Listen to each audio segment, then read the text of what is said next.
Hey, what's up, everybody? This is Charles Sabanson, and welcome you guys to another episode of the Dreamers Pro Show, where we cover everything from sports, hot topics, classic debates, entertainment, and we give you guys a fresh perspective on things. And now we see them, and today we got a hell of a show for you guys.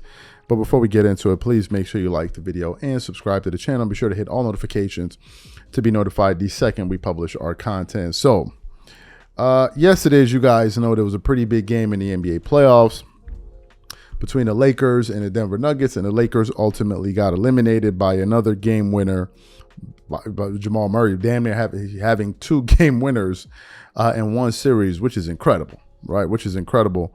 And shout out to Jamal Murray, man. That dude showed a lot of heart because I think he was having some type of calf injury or something. The Denver Nuggets medical staff even advised him not to play, but he said, no matter what, come hell or high water, I'm going to play and I'm going to go out there and really put on for my team. And that's exactly what he did, man. So shout out to Jamal Murray and congratulations to the Denver Nuggets for advancing to the semifinals to go face the Minnesota Timberwolves.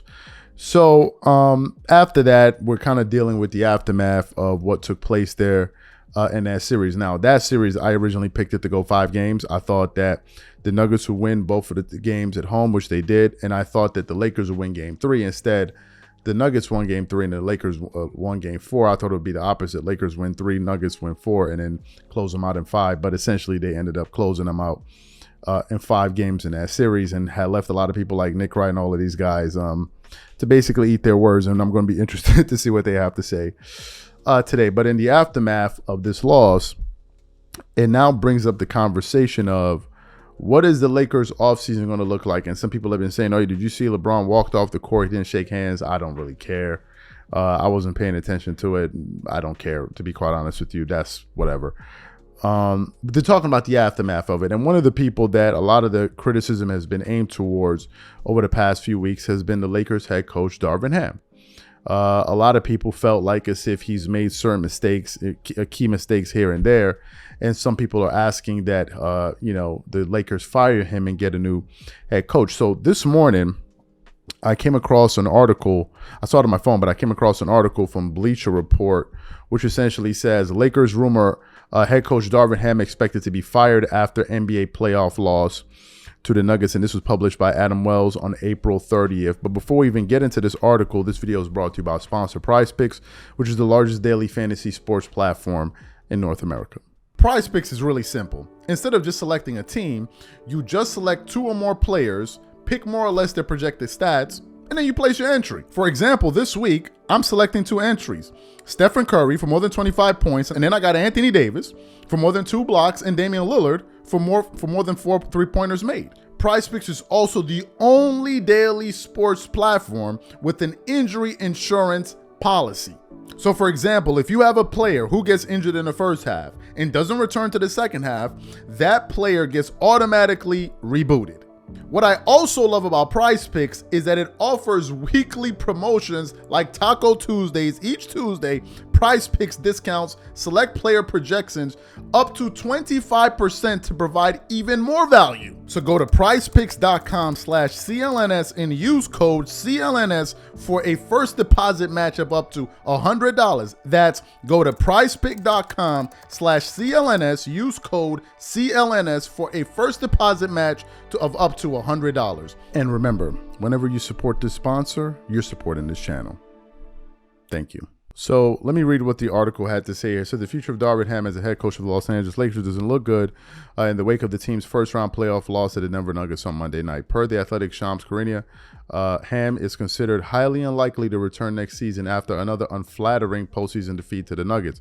The Lakers' unflattering finish leaves Ham's future as a head coach in serious peril. Multiple league and team sources tell The Athletic, with some stakeholders indicating it's highly unlikely he'll return. The plan is to reassess everything that went wrong in the coming days before making a final decision. In 2022, Ham was signed to a 4-year deal in the range of $5 million per annum, so the team would be assuming the remainder of his deal if he is fired. ESPN David McMenamin added, Ham's job is very much in jeopardy and a decision will be made by the organization in the coming days. Some of the rationale for potentially moving on from Ham was his lineup shuffling as the Lakers went through a 3-10 stretch after winning the in-season tournament, according to Charania, Bua and Emick.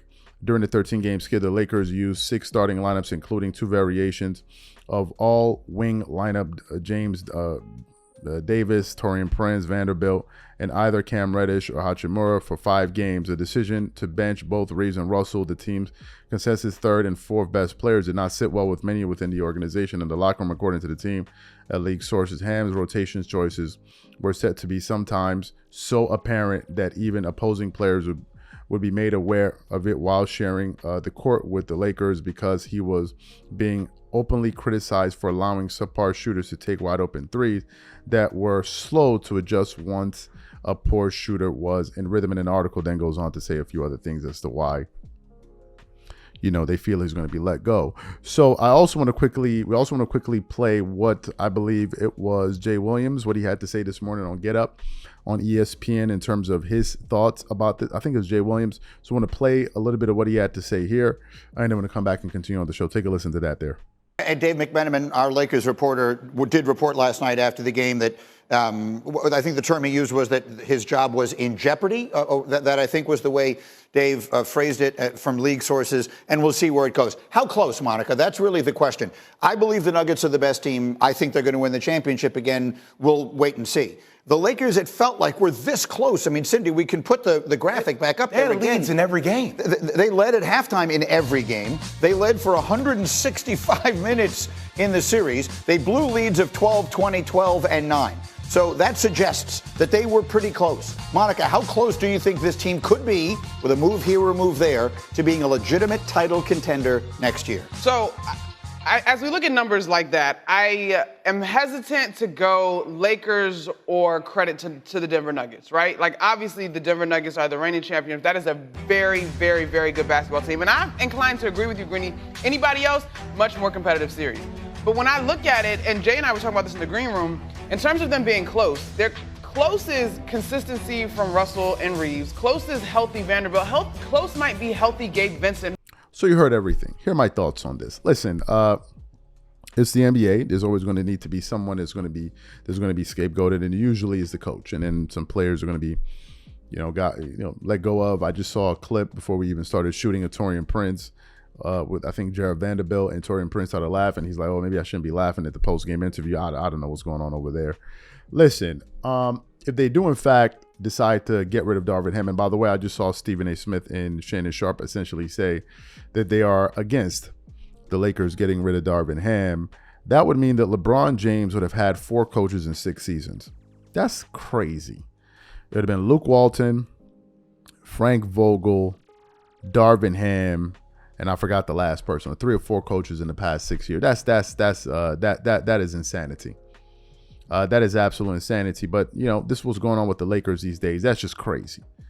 That is just crazy to have that many head coaches. That's the first part. The second part I want to touch on.